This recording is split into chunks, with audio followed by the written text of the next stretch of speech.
welcome to our channel. In today's video, I'm going to show you how to edit music on TikTok.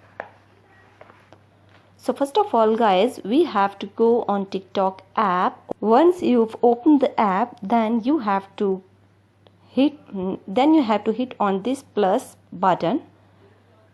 For edit video, you must have to upload your video over here.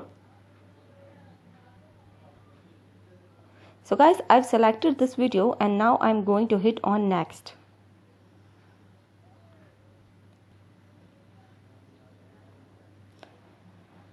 So guys, once you've uploaded your video, then you have to hit on add sound.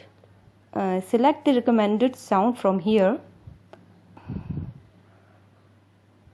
You can add your favorite music from here and you can search music as well.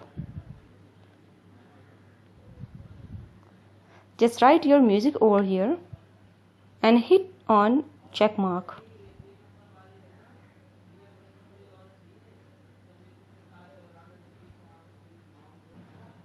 As you can see guys, my sound has been added.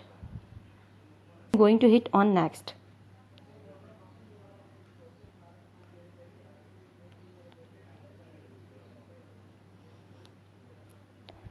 And here you can post your video. And that's it guys, how to edit music on TikTok. If this video helped you out, give it a like and subscribe. See you guys on the next one.